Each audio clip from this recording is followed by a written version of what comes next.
Tonight's topic is cross-cultural research and Indigenous methods, and it's a topic I've wanted to do for a long time.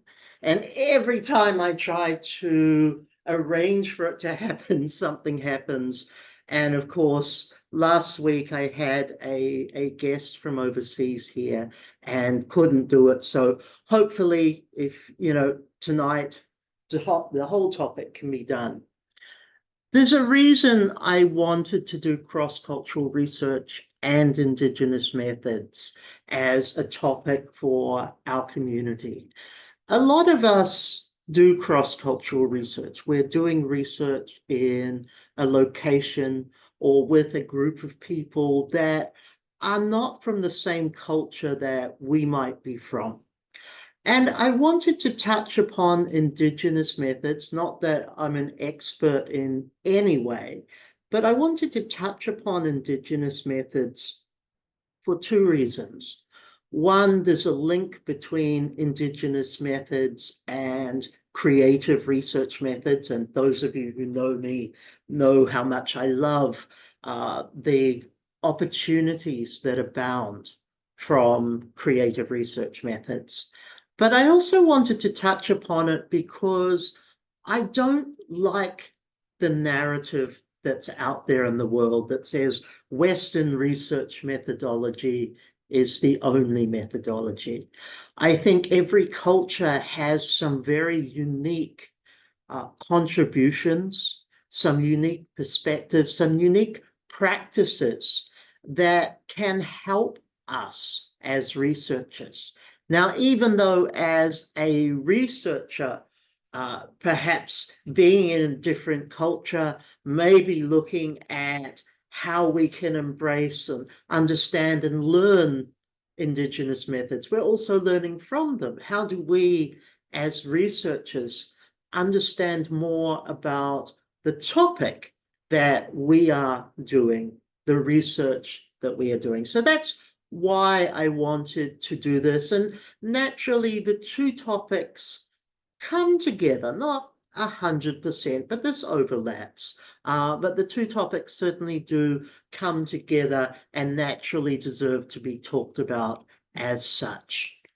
So I wanted to start off with a piece of reality. I've always done cross-cultural research, right from the very early work that I did as I was starting my career was cross-cultural research. But it comes with a but. It hasn't been easy. I've made lots and lots of mistakes, and of course there are always things for me to learn.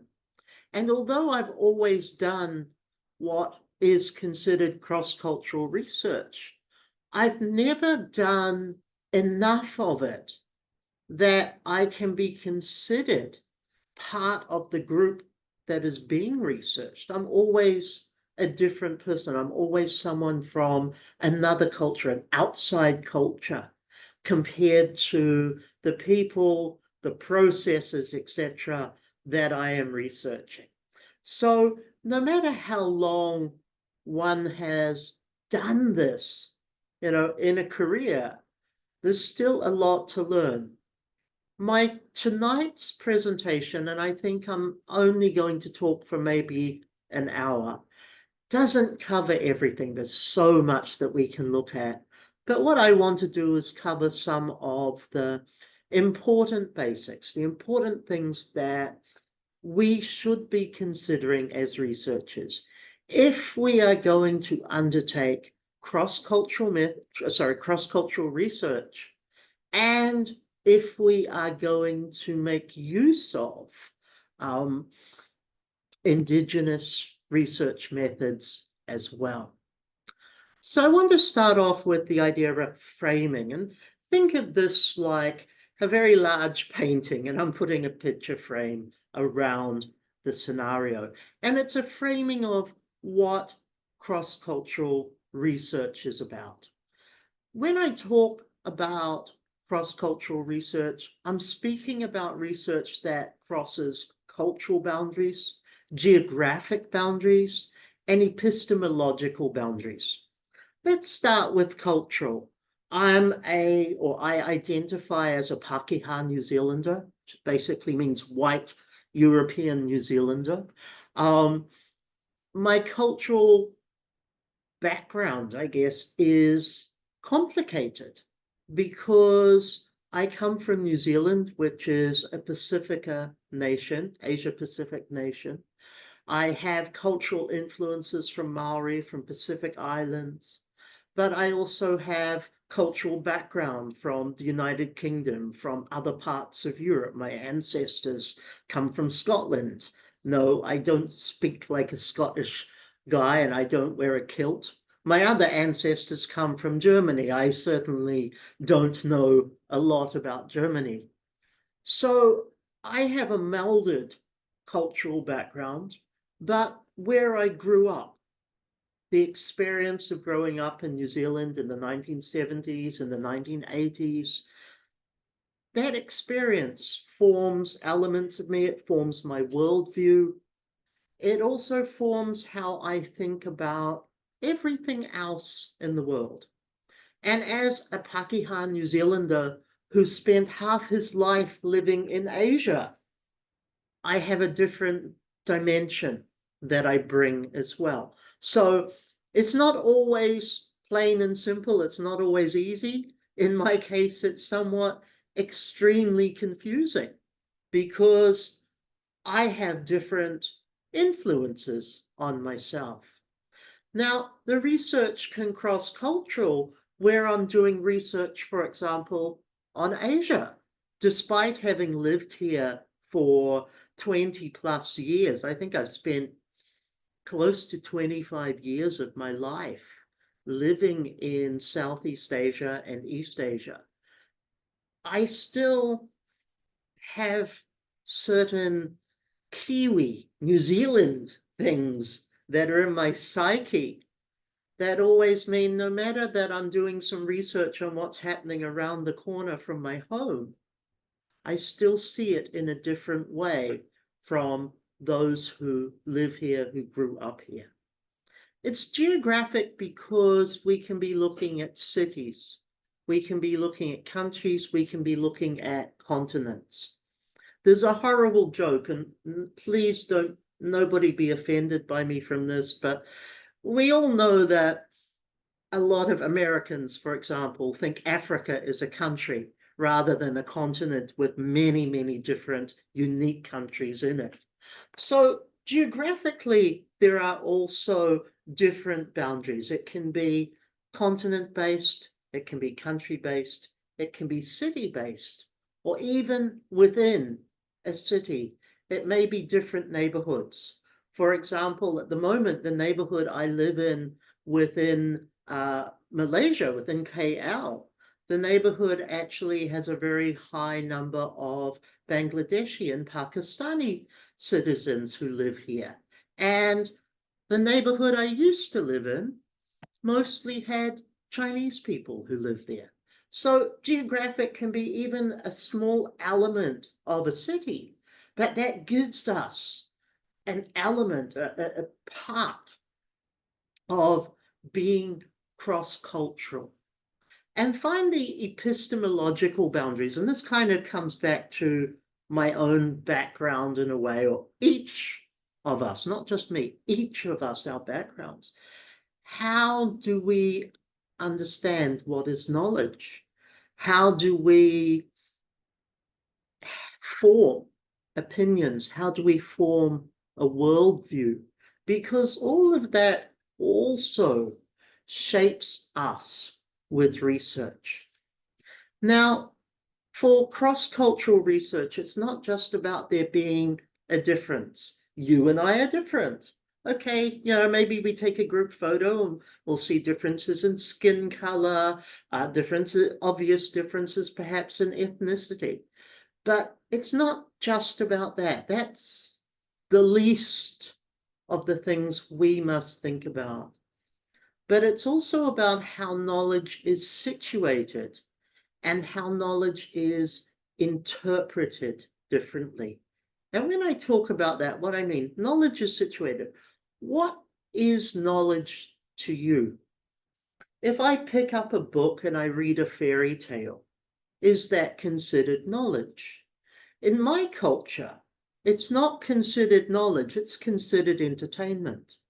But if I look at the origin stories of Australian Aboriginals, for example, and I talk about perhaps, or I learn about the dream time, that's knowledge, that's historical knowledge in the Australian Aboriginal community, First Nations community.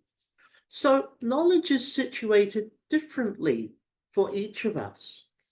There is different knowledge to do with the land. For example, what can we use? What medicinal purposes, for example, do certain trees have? Or how do we feel about the river that is close to us? In Maori culture, for example, river is the beginning of life. It helps to make life everything that it is. Now, in Western scientific terms, we will say water helps keep things alive. But in Maori, they will look at it as the water is the foundation of everything. And that has a different, I guess, a different, not meaning per se, okay, but it has a different understanding of what knowledge really is. And we may interpret that differently. Now, even if we go outside of the natural environment, there are different philosophical approaches that cultures have. And of course, some cultures are collective, i.e., everybody comes together and shares knowledge. Other cultures are individualistic, i.e., everybody competes for knowledge and perhaps having that little bit, knowing something that somebody else doesn't. When we move into the idea of indigenous methodologies, they're simply not methods used with Indigenous people. Okay, that's the easy, simple way we might want to try and explain it, but it's not the truth. They're actually about distinct ways of knowing, of being, and, excuse me, and most importantly, of researching. So Indigenous methodologies is about how do we understand what is happening in society, what is happening in environment, what is happening out there from our cultural understanding. And what does that tell us about, or how does that help us? Sorry, how does that help us make decisions about situations that are happening? So today's focus is going to be three things. First, I want to understand researcher positionality. Now, I've got a video online about positionality. Please do take a look at that. It's a little bit long, so, apologies if you want to go in and then you realize it is close to 2 hours long. But it is good to understand who are we as a researcher. Not only, hey, I'm Craig, I have a doctorate in economics, I've been a lecturer for close to 30 years, blah, blah, blah. Actually, what's my cultural background? What's my lived experience that comes into me as a researcher? So at the moment, 25 years living in Asia, and I do research on Asia. I kind of am like an insider. I know the politics inside out. I understand the culture. I struggle with the culture sometimes because my original culture still stands strong and says, you got to do it this way, you got to do it this way. But that actually influences my relationship to what I research, but it also influences the different ways that I can understand it. So when I see something, when I see an outcome, when I see some data, I don't always take the Craig the Kiwi, the New Zealander version of it. I can also take the Craig, the 25 years in Asia version of it as well, and use that to help me understand. The second focus that I have for today is navigating ethics and power in cultural contexts. And this one, I think, is the most important thing that we have to bring out of any discussion today. As researchers, it's often assumed for us that we hold power. It's a strange thing, but there's a power differential. Us as the knowledgeable people, the knowledgeable ones, researching them as people who need to be told. Now, that's not a nice way to put it, and it's not always the case. But we have to understand that the fact that when we are conducting research, many people will look up to us as actually having a greater understanding. When the truth is, when we're researching a group of people, they probably know a lot more than we do. We just have to ask about it from them and learn from them because that's what we're doing. So the perception of power as one thing can be challenging. But there's always going to be a power dynamic, a power differential that happens. And that we have to be very conscious and cognizant about in our own research. Now, that links to ethics as well. The ethics that our universities tell us you can do this, you can do that, this is the right way to do things. The ethics that our universities tell us is not the same as the ethics that other cultural groups, other cultural cohorts, I'm not even sure the correct word there, but it's not the same ethics. What is ethical where I come from may not actually be ethical in another geographic space or another ethnic community. So we also have to not only understand that ethics can, of course, be quite different, we have to understand how that might be different. And as researchers, it's our responsibility to know that. And finally, the last focus for today is engaging in respectful, collaborative, grounded research practices. Whenever we undertake research, of course we need to be respectful. We are there to learn. We're there, if we're a qualitative researcher especially, we're there to give voice to others. That's important. It's collaborative because in many cases, when we are doing cross-cultural research, it is actually about sharing that research together, i.e., coming together to be able to undertake research. And finally, grounded research practice, not quite grounded theory, don't think I've used the wrong terminology there, okay? But it is based in the idea of grounded theory. It is based in the idea of community co-research. We use research practices that involve all stakeholders in an ethical way from both cultural perspectives. Now let's do a little bit about understanding cross-cultural research. Culture is not monolithic or static. Culture changes.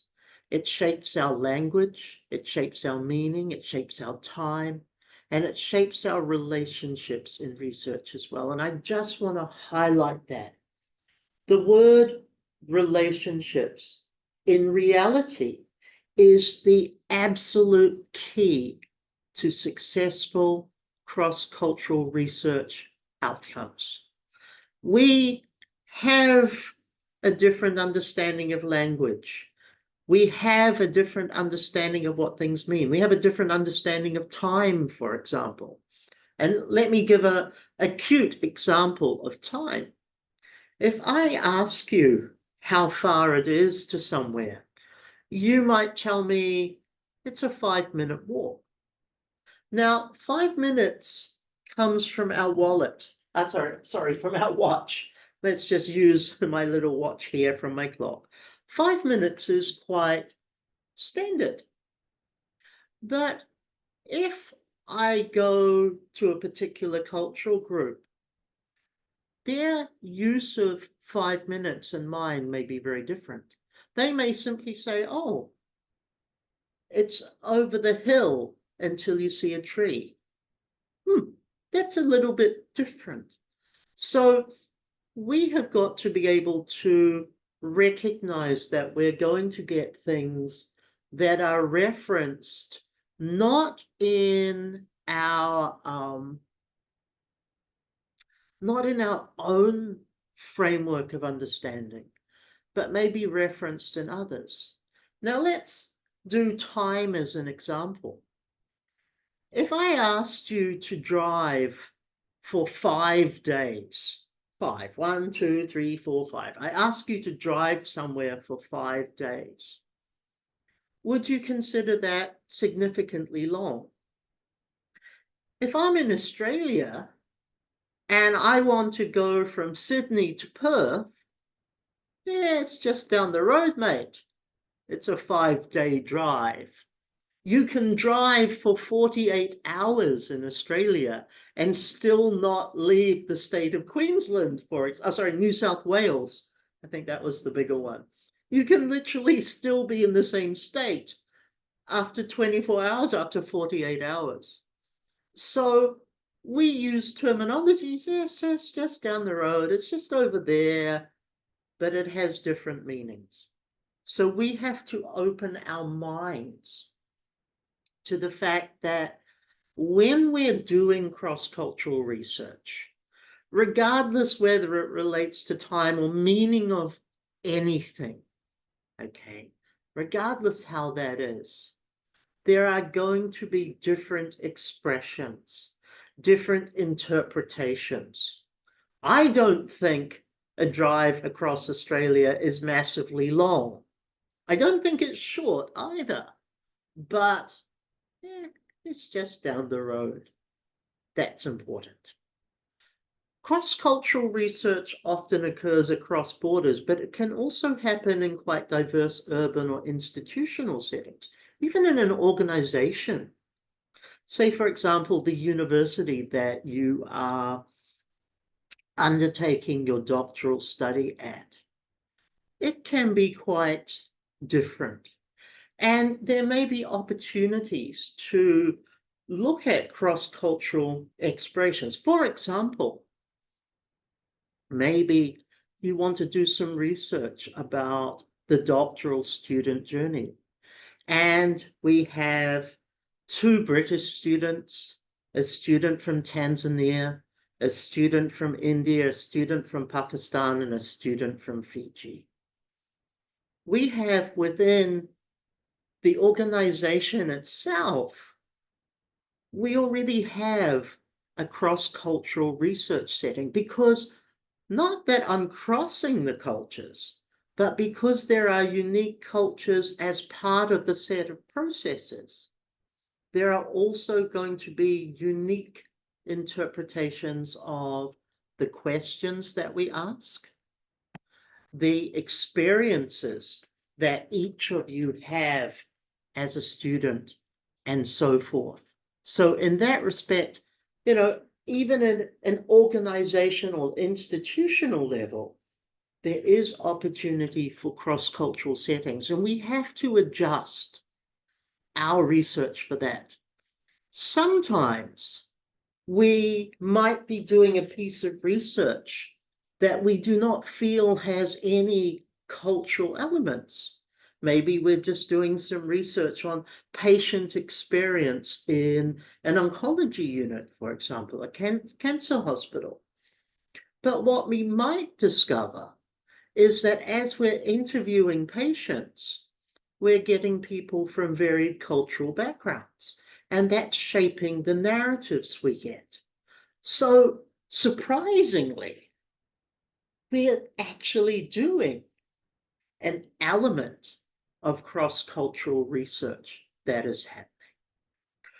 Now, I talk about cross-cultural research as if it's interpersonal communications, interviews and things like that. But cross-cultural research also transcends to text and archival research as well. So in my case, when I did my master's degree, I was doing some research in Singapore, and I was using a lot of historical transcripts that involved Chinese Singaporeans, or I probably should say Singaporeans of Chinese descent because of their age, that was written in Chinese. And I'm using historical documents that are not in English. They were the questions, they're transcripts of they were oral history transcripts of interviews done with successful Singaporeans of Chinese origin, business people. Now, that became cross-cultural for me, not because I got to talk to them. I didn't. They did. I never had that opportunity. But I'm using documents that were created and offered to me in a language that is not my own.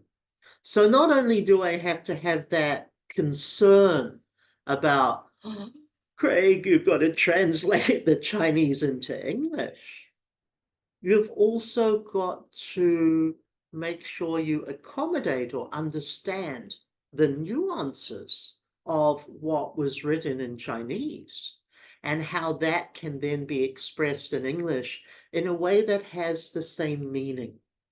So I want to highlight the fact that at many stages, no matter where we are at many stages, there is the possibility that we will, in fact, be doing some form of cross-cultural research, even if it wasn't in our intended design. Now, we have to avoid the trap of the idea of universalism, and that's where we assume that what works here works somewhere else. And I want to give two examples of this. I'm going to give an example of where I come from, New Zealand. I hope you've all heard of New Zealand. I highly recommend it that you visit Australia. Also very similar, nice country, much more interesting. Okay. Many people think New Zealand and Australia are similar. Actually, they are. We have similar architecture, we like similar foods, we have similar climates, we have similar cultures. But the truth is, the Australian way of life and the New Zealand way of life are not identical. They're not a copy-paste of each other. So as a New Zealander going and doing some research in Sydney, Australia, for example, I can't make the assumption that everything will be the same because it won't be the same. It will be somewhat different. And another example is where I live now, Malaysia and Singapore. Singapore was once part of Malaysia for a very short time. There are cultural similarities. There are geographic similarities. In fact, the three prominent cultures in both countries are the same, although in a different proportion, sorry. Likewise, East Malaysia. There are a lot of similarities, but there are also differences. We can't assume that our approach in Singapore will be the same here because the psyche of people is a little bit different. I can't assume that what happens in KL is the same as what happens in East Malaysia and in Sarawak, for example, because the psyche of people is different, the social interactions are different. So if I make the assumption that, hey, I can do research in Malaysia means I can do research in East Malaysia and all will be the same, actually it's not. We have to have a stronger level of understanding for ourselves as researchers that things might be a little bit different. Now, let's move to the concept of cultural humility, sorry. It's not assuming expertise in the cultural context, but learning from or learning with. Most of us actually cross-cultural research should not be hard, but we have to come at it willing to learn new things. I've lived in Asia for 25 years. That's half of my life, or just over. I know a lot about Asia, but I promise you, I don't know everything. I don't even know everything about New Zealand and New Zealand culture. There's still a lot to learn. So always make sure as a researcher that you acknowledge that you have limitations in relation to things, because we have to learn from our participants, from our respondents, from those stakeholders in our research that are helping us. We learn from them, not the other way around. That's something that many researchers fail. They always have that power where they feel, I'm the researcher, I know more than you. Actually, as the researcher, if you know more than them, you don't need them. As a researcher, we're there to learn and we're there to understand, which also means when we get data that we can't make sense of, or data that feels different to our own personal worldview and cultural interpretation of it, we've got to say, how can I really understand this? Reaching out to people in the community, to being able to understand more and more from them. And the final, on this slide at least, is the idea of understanding whose agenda. And this one's a challenge because our research agenda is usually our own personal research agenda. I think we can comfortably agree upon that. But there's always going to be a question about really why are you doing this? For example, let me decide that I want to do research about immigrant homelessness in the central city. One viewpoint on my agenda might be that I want to understand how we can help homeless people. That's a complicated sentence to say. So I might be interested in understanding how we can help homeless people as the first approach. Secondly, I might be wanting to understand how can I move homeless people on. That's an agenda. That's a city council agenda. I might have a different agenda which might come from property developers.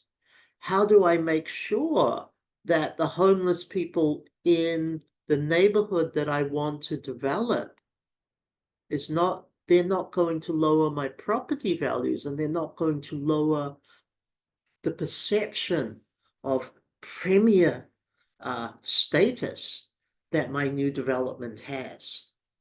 Or I might have a whole different agenda, kind of like we see currently in the United States.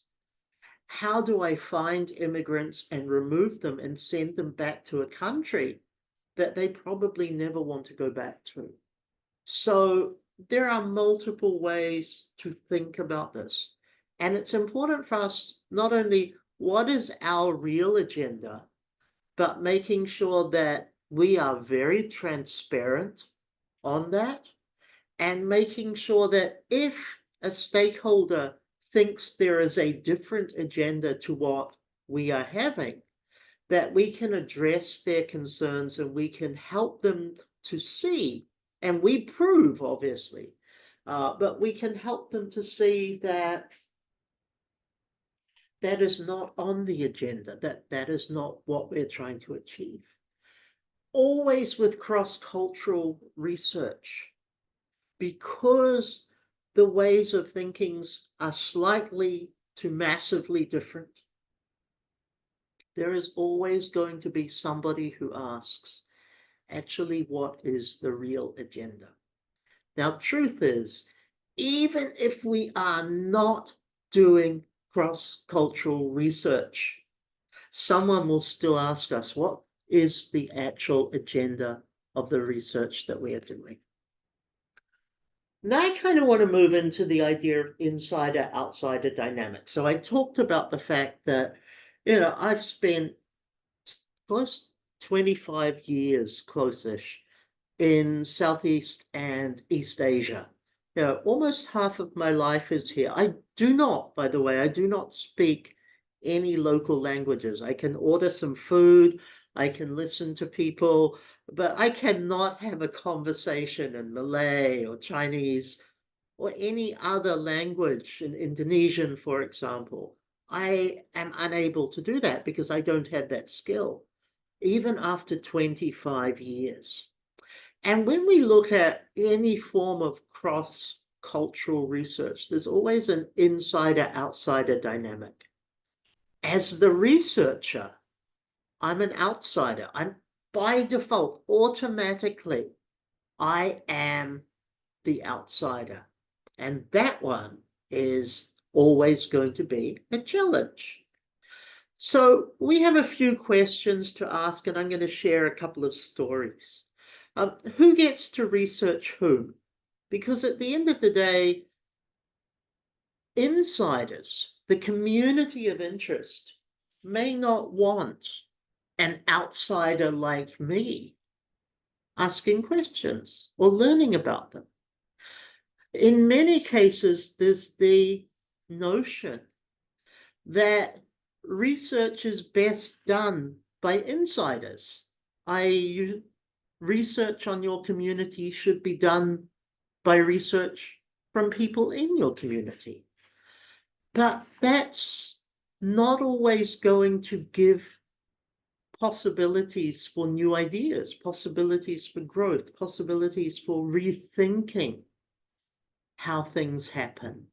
That doesn't always work that way. So in respect of that, it's nice to say, you know what? One of us should research us. But that doesn't push the boundaries of understanding. It doesn't create new knowledge because it's not looked at from a different lens. We might then say who is considered neutral, who is seen as interested. Neutral is somebody who might actually fit in quite well, even though they're an outsider. So that continuum becomes quite fluid. For example, you can actually be both an insider and an outsider. That can depend on identity, language, values, context. In Asia, I'm an outsider because I'm white. But I'm an insider because I've lived here for 25 years. I'm an insider because I understand some of what goes on, because I understand the thinking and I've adjusted to the thinking and I can react to that in a way that works for everybody else as well. So we have to, as a researcher, look at what is our position? What makes you an insider or an outsider in your own research? And honestly, I don't care if you are either insider or outsider, or you perhaps merge between the two. What I care about in your research when you write, when you do, say, a positionality statement or you do a statement of reflexivity, is you acknowledge what you are as a person, who you are, what you are as a person in relation to the research that is being done. Now that brings to the next question. How do you plan to account for this in your research design and your interpretation? If you're doing cross-cultural research, if you're like me and you understand the culture but you don't understand the language, I can acknowledge that. I can also then look at who do I use as a translator to make sure that I'm getting the best data experience that I possibly can. So that's my research design. I understand what I'm going to be told when it's in English. I can put that lens, no problem. But what I need to do is find somebody that is an insider who trusts me, who I trust, to actually do the translation work. So I've got down 4 pieces of research, and this is across my life, okay? From 30 years ago, which feels so long ago, up to what I'm working on today. And the last one's a bit strange, but let me come into this. My earliest research was Papakāinga housing. And Papakāinga housing was a form of government-sponsored community housing for the Maori community with the involvement of the Maori community. Fantastic. I went to the Hawke's Bay. Hawke's Bay is a region in New Zealand, about 4 or 5 hours from where I lived in Auckland at the time, but very, very good place. And I wanted to understand what the Hawke's Bay Maori community thought about the concept of Papakāinga housing for their people, for their communities. I thought that would be easy. I thought I could set up a couple of meetings. We have a little bit of a chit chat. I had a survey. I could do a short interview and then I'd come back and I'd put all that information together. Oh, I was wrong.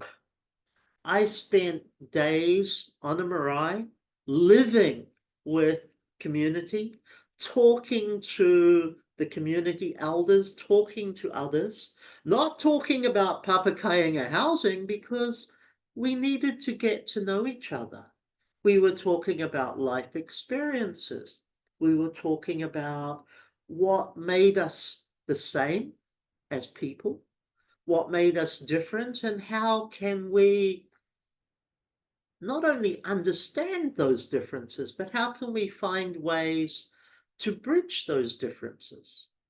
I spent days getting to know people before I could even confidently ask them their thoughts. I needed half an hour on Papakāinga housing. I had 3 to 4 days getting to understand culture, getting to know what their fears for the future were, what their hopes for the future were, getting to know their farming practices, getting to teach each other different elements of our culture. All a lot of fun, don't get me wrong. But I had to break that insider-outsider dynamic. I had to put myself in a position where they were comfortable to talk with me. And very interestingly enough, there was a gentleman, Cleve Barlow. He was a professor. He was a professor from Auckland University, and I spent about a week getting to know him. And one night over dinner, he suddenly said, you know, last year I died and I had an out of body experience. It was so unusual. And then the next hour, he was telling me about this, unrelated to Papakayanga housing. Everything about building relationships and telling stories and sharing. So that's something you have to be prepared to do, regardless what the culture is. Now, I've used Maori culture as an example a lot so far tonight. Let's talk about Chinese Aucklanders. I did an ethnography of mainland Chinese Auckland immigrants, mainland Chinese immigrants to Auckland in the mid to late 1990s, many of whom didn't speak English at the time.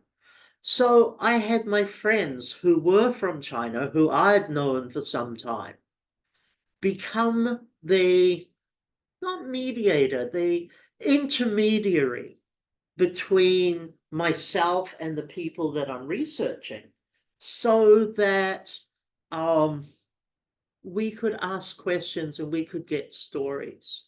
And that helped a lot.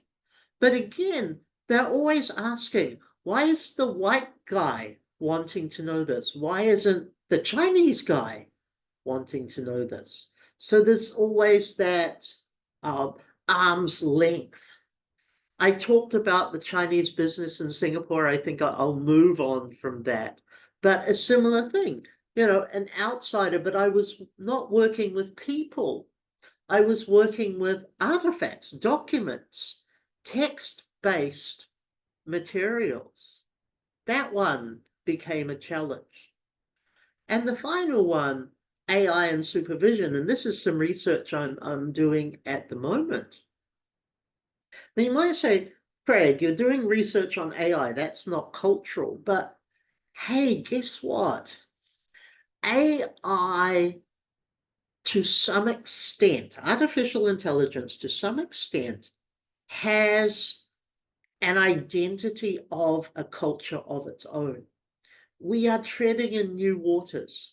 We are coming into a new era where AI is or exhibits features or similarities that are associated with what we might consider to be cultural.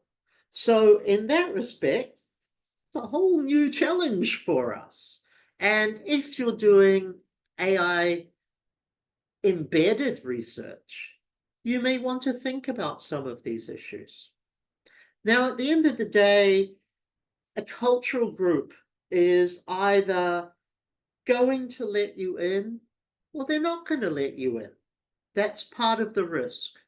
But that's the same, even as an insider, people may be hesitant um, in order to let me do some research. What's most important is those last three words. Relationship development matters. That's the most important thing. So as a researcher, we can't just bowl up, try and do it fast. We've got to invest, and this is our planning for our research, okay? How do I make a research design? My planning for my research is, hey, I've got to spend some time building those relationships and learning before I can even ask the questions that are of most meaning to myself. Now let's talk about this one. Indigenous,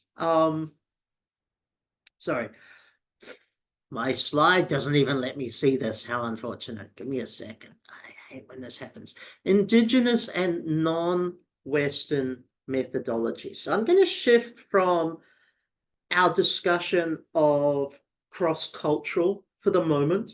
I'm going to move into Indigenous research methods. And again, I'm not an expert on this. I'm certainly very interested in it. I've been lucky enough through research in New Zealand to be able to experience and learn from.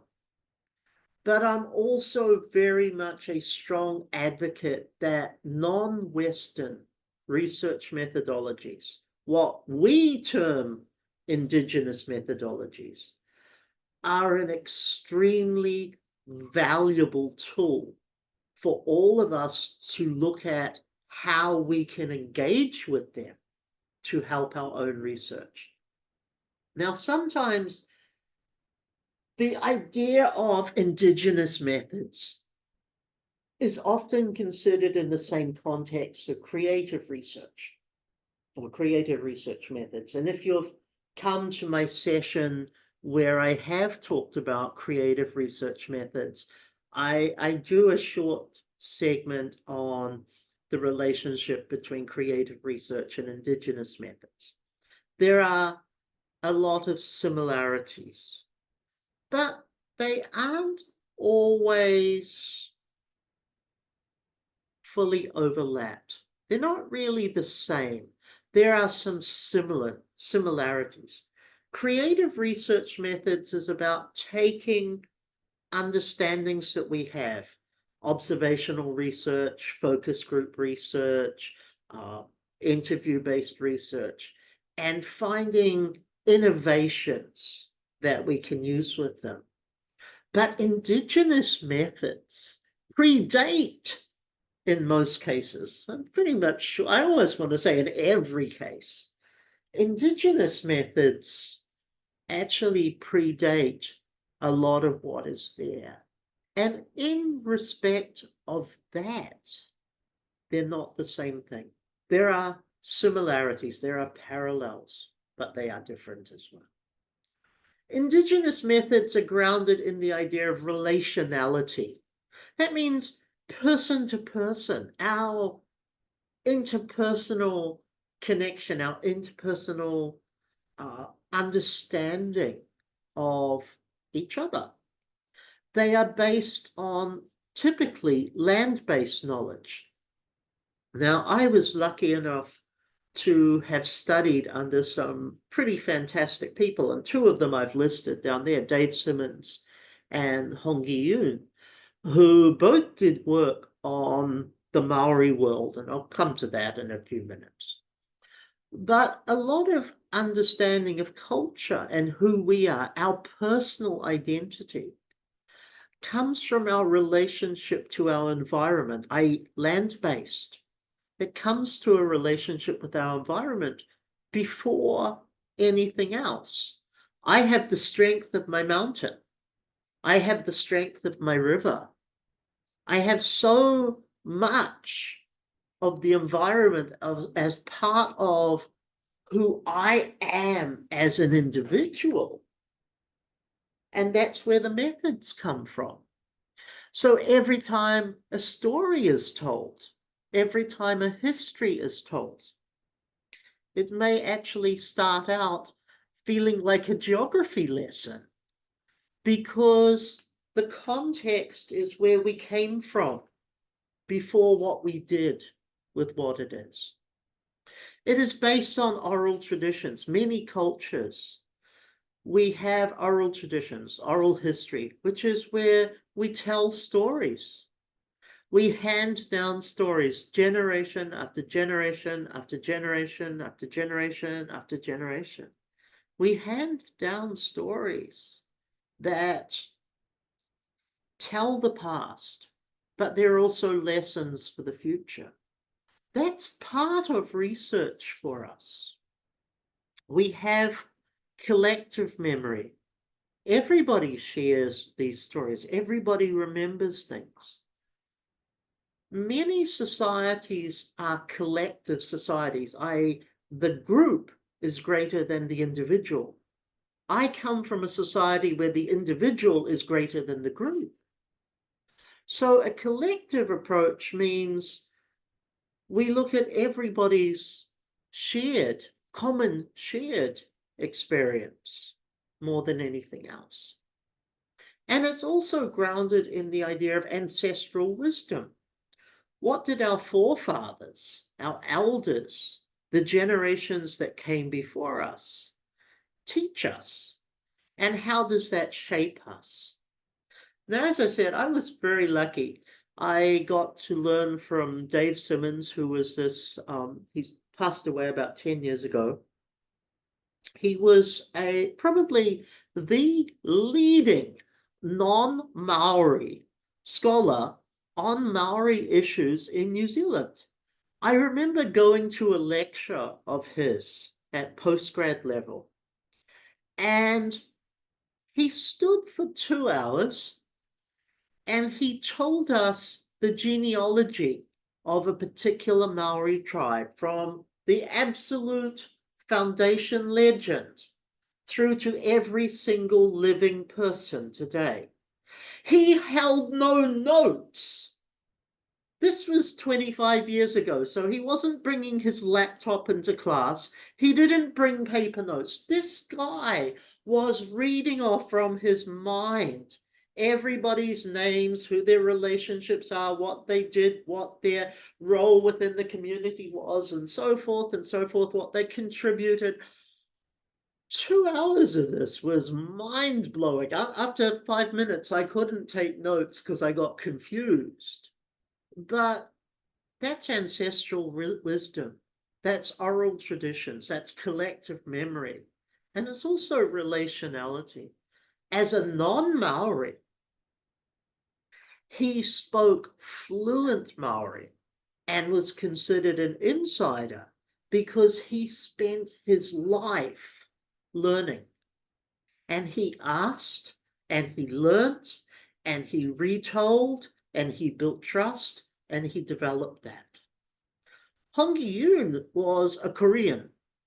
He did his doctorate at, I've forgotten the university, one of the ones in the States, quite famous university in the States. UCLA, I think, if I'm not mistaken. And he came to New Zealand. He didn't speak good English. In fact, sometimes listening to him, you got some really unique words trying to come out. But he also spent his time, and he, as a Korean, he looked for the commonalities between Korean culture and Maori culture. And when he went and spent time on Marae, the Maori meeting houses, the Maori community houses, when he went and spent time on the Marae with the Maori community, he used his Korean knowledge to bridge the gap between himself and Maori. He wasn't a Pakeha, he wasn't a white person. So he used a different perspective. But he was also able to show that some historical Korean thinking, cultural beliefs, actually had parallels to Maori belief. And that built or started to build the connection, the relationality. It started to build the rapport with people who then were very open to him. But the good part, not only did he want to learn from them, at the same time, they were interested in the new knowledge, the Korean perspectives and thinking, because they would now see that other cultures around the world had some shared values that were with them. And those are kind of important. The third one, and I've actually got the book here, Linda Tuiwai-Smith, Decolonizing Methodologies. It's a big book. And yeah, I couldn't afford to buy the book, so someone gave me a PDF. Let's not judge. She wrote a book, 1999, Decolonizing Methodologies. And her focus for this was, look, in Indigenous research, sometimes we have to take out the idea of colonization. Now, that is, I'm still 20 something years in, and it's, I've read the book a bit, I'm still coming to grips with how do we do that. But actually, what her main point was, look, when we're doing research, the first approach we should look at is the research of our own culture and the research or the culture of the people, the community that we are researching. And she simply posed one thing.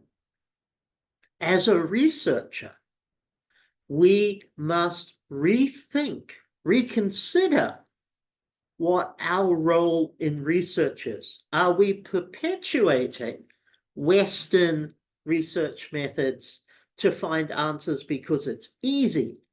Or are we trying to do it a slightly different way because we want to uncover the truth and we want to know who our agendas are for? So right at the bottom of the slide, there's the notion of kaupapa Maori, which simply refers to research by, with, and for Maori communities, rooted in Maori communities. And Linda is actually Maori by ethnicity.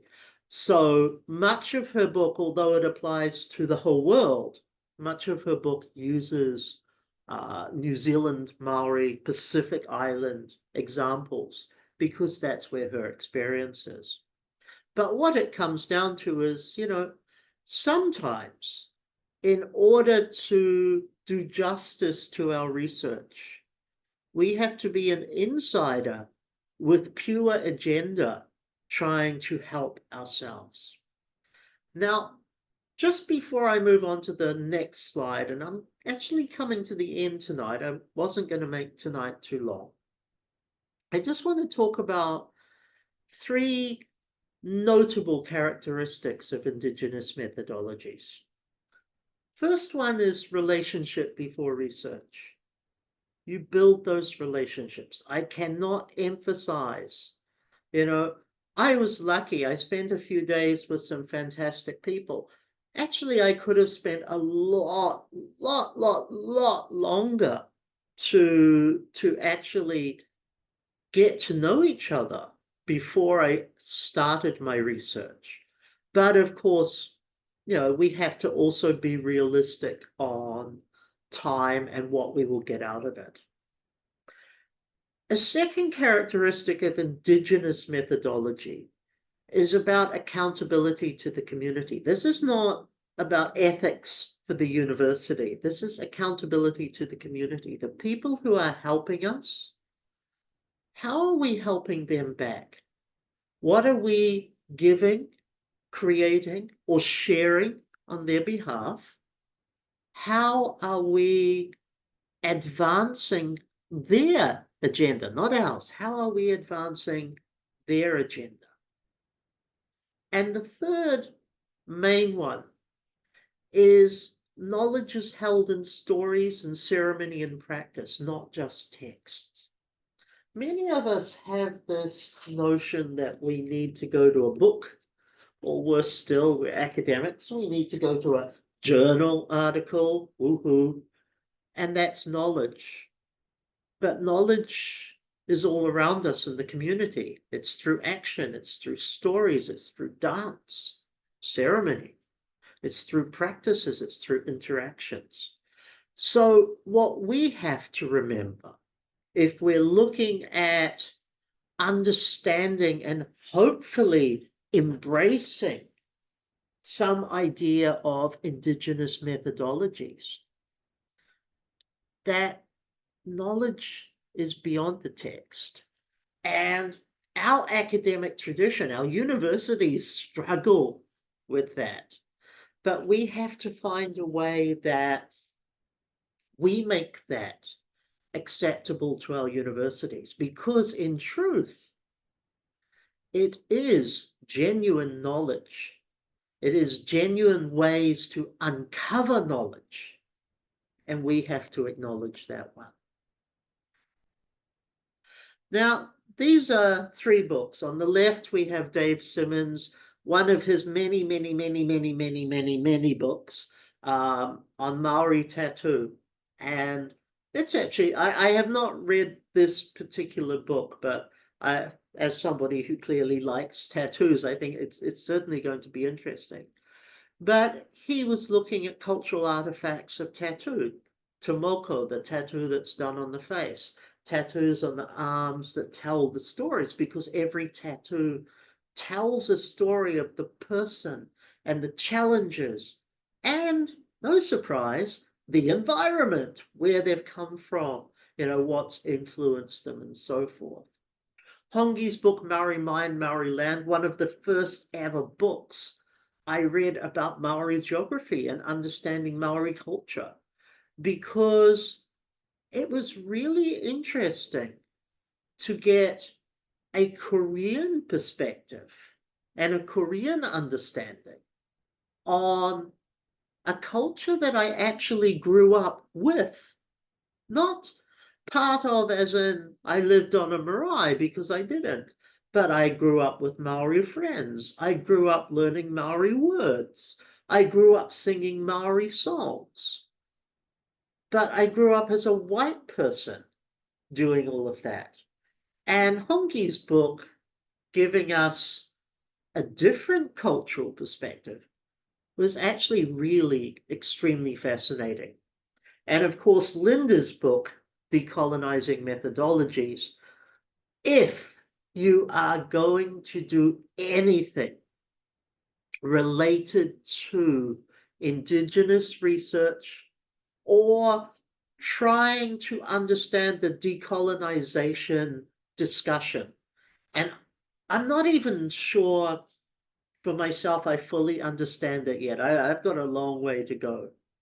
But her book is 100% the thing that you must read, because it is leading globally in understanding Indigenous methods, how to research respectfully with Indigenous cultures, and how to decolonize of the way in which we think about and understand. Now, a very quick bit about Linda, I'll move on. Linda Tuiwai-Smith teaches us that research is never neutral. It has always or historically been part of colonization. And decolonizing methodologies means reclaiming research so that it's led by Indigenous voices, grounded in Indigenous knowledge systems, accountable to Indigenous communities. That's the part that's important. That the voice of the culture we are researching is the voice that leads the discussion. And she has some core messages, my apologies, core messages. Research has been a tool of colonization, got that. We need to decolonize research. Yes, we do. We need to understand that all around the world, there are different local perspectives, and we need to empower those local perspectives to help us create solutions to local problems. That's simply all it's about. Not everything can be decolonized, but where there is the opportunity, then of course we need to bring that into the community itself. Research has to serve the Indigenous communities. I can't come and do research on Fiji unless it genuinely has benefit for the community in Fiji, so that they can improve lives in a way that is culturally respectful and culturally appropriate for them.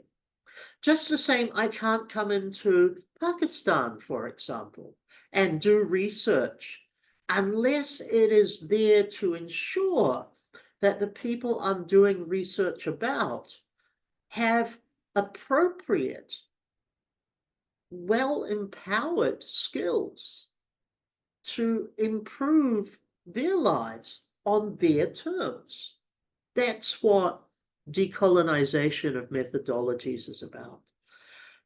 Her fourth point, which you probably get from me as well. Indigenous methods are legitimate. They're real. We always use the qualitative, quantitative type paradigm. And that's a very Western, very British, very American thing more than anything else. Research should be done using protocols. And anything that isn't good. And this is where creative research methods come in, because people are saying, creative research methods are a little bit too uncertain at the moment.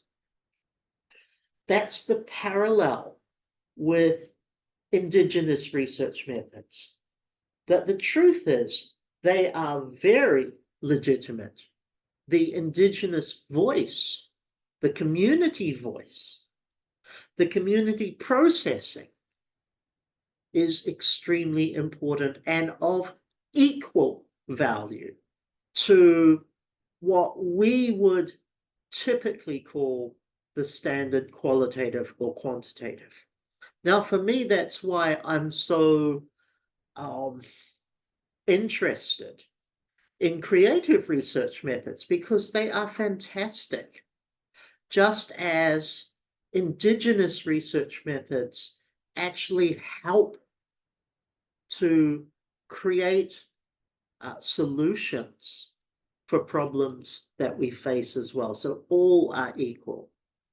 And the final point, which I don't even know how to explain that well, so I apologize.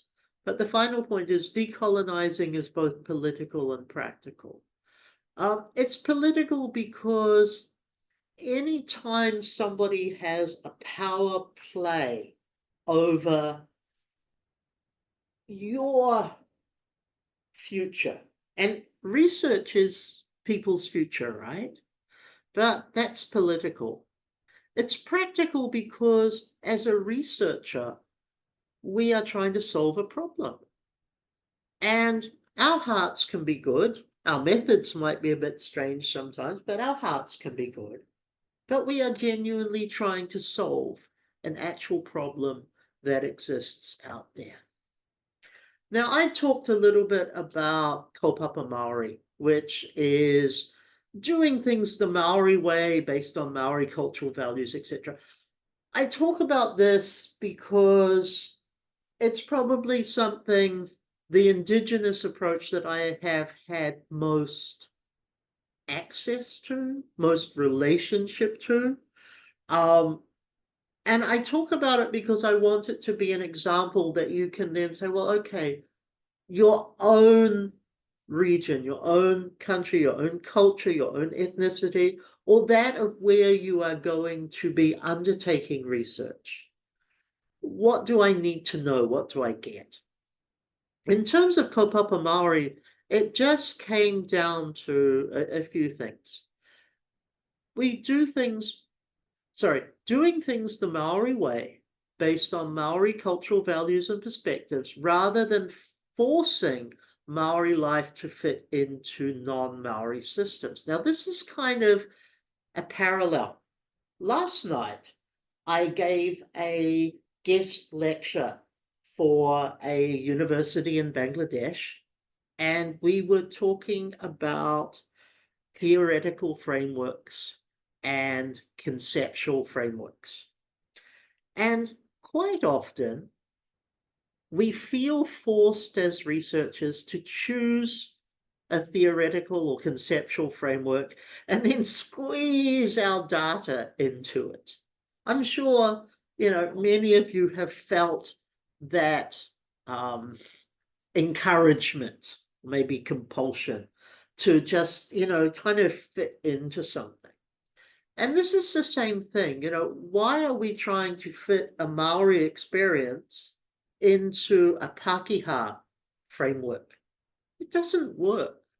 Just the same as we can't always fit our data into a conceptual or theoretical framework that was created by someone else, somewhere else, sometime else ago. So it's really about realism, reality. The key ideas, Maori ways of knowing and being, community and collective well-being. We've talked about this. It's whānau, family connections, whakapapa or genealogy, so history, and tikanga, which is customs, correct practices, how things are done. Now, every culture actually has a similar, not the same, but similar approaches, similar values, and we need to understand that. And the last part on this slide, before I move on, is it's about self-determination. So when we look at using Indigenous methods, it's actually about us co-creating research with the people, the community of interest, so that they have control over what is happening to them into the future. That's what's important. I wanted very quickly to talk about the stolen generations in Australia. And this one's very controversial, and I don't know a lot about it. I've spent time talking to people who are affected by this. But I think it gives a different example. The stolen generation refers to Aboriginal and Torres Strait Islander children who were forcibly removed from their families by governments, churches, and welfare agencies. And this from the late 1800s up until the 1970s. So this is a very recent scenario. And these children were taken, they were put into farms, they were taught English, they were forced to work, and they were forced not to use their language. They were forced to forget their history. They were forced to change their identity. Ultimately, the governments of the time, and the governments have now apologized, although we can all admit that's way, way too late. But the governments at the time were trying to stop Aboriginals from being Aborigine. They wanted to turn them into white Australians. And that's why it's called the stolen generations, because they were removed from their culture. When you remove someone from their culture, you effectively break the understanding of history. You lose stories, you lose heritage, you lose the Indigenous and cultural knowledge. And that was the intention of the government. Now, interestingly, it didn't quite work the way the government was anticipating. And there have been, and there is a very strong movement to reclaim and to re-understand a lot of cultural heritage. But it's also shaped how research is done today as well. It shaped ethics in research in Australia, and it's very much more stringent, much stricter doing research in Australia now with cultural groups, because we never want to be in the same position that we were in at that particular time. There is a stronger recognition of Indigenous knowledge. There's actually a greater respect for it now because it could have got lost. And we're fortunate enough that we realize that that isn't how things should be. But it nearly did happen. There is in Australia a much stronger interest in community led research, co-created research with the community. And although I'm using this in the example or in the context of the stolen generations and Australia, this actually is something that has gone, I guess, a lot broader over the world. So community-led research with Indigenous populations is the way to go. And it does that empowerment. It actually helps because it's not only finding a solution, but it's finding ways to communicate the values of that particular community as well to the other communities that are out there. There is a reparative research focus. So a lot of projects trying to recover lost histories, to be able to document language, to rebuild cultural knowledge. And there's something interesting I read. What I read did not actually relate to Australia, actually, but it was about this lady. And I'm not sure where she is from. I think she was from North America. I could be wrong. But she was the last person on Earth who spoke her language, the language of her elders, of her ancestors. And with the use of AI, they are able to record the language, structure it so that there is an ongoing, both grammatical and vocal auditory, spoken viewpoint of it, so that they could actually, in future, revive the language. Now, this is the example of, look, we can rebuild. It only takes it only takes AI to help us to bridge some of those gaps. There is a lot of potential there. Us as researchers, we've got to make sure that we are helping protect knowledge, not destroy it. And the final one was actually policy influence. And this was research that was done into the stolen generations by academics shaped national apology. So in 2008, for example, Kevin Rudd, who was the Prime Minister of Australia then, gave an apology to the Aboriginal community for the misdoings. Now, the apology's definitely too late and a lot of things have been undone, but an official recognition is still a policy step. And that still helps to move forward towards appropriate reconciliation between the different stakeholders in that context. Now, my final slide, I'm pretty sure this is my final, is about ethics in cross-cultural and Indigenous contexts. Ethics has to rest with the community first. It's not always academic ethics. So the ethics that we have to suffer through our procedural ethics boards don't really help us a lot. We have to recognize that on the one hand, the university is approving something, but on the other hand, the ethics is actually with the community we're researching. And that's simply something that's ongoing. It's continually negotiated, and it's rooted in trust and respect. Because of that, the idea of informed consent may actually look different. We're used to informed consent where we sign it off.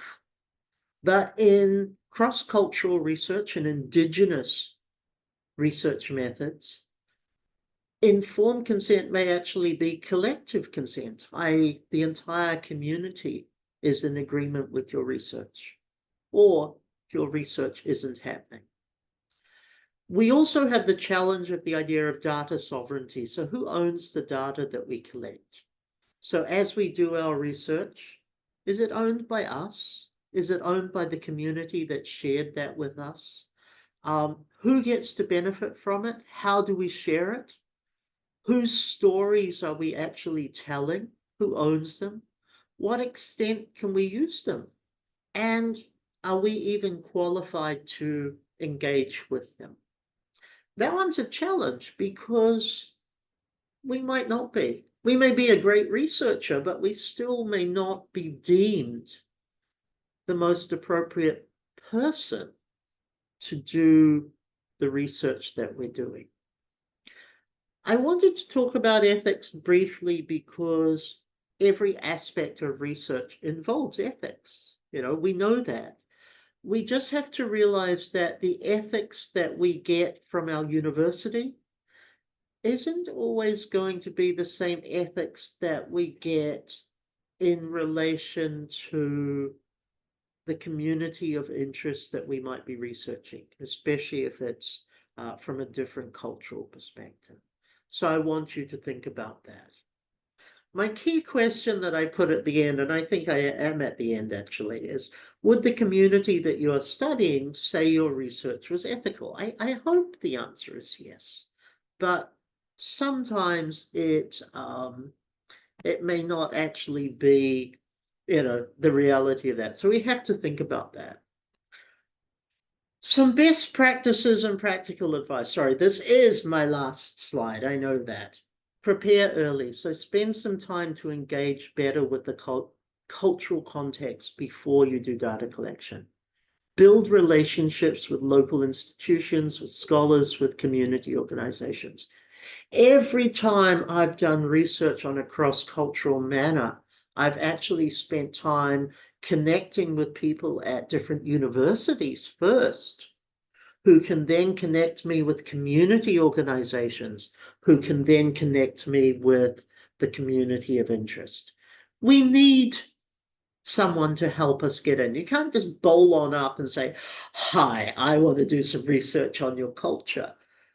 We need those introductions. We need those processes. We need that, I want to say, support from those people. So build those relationships.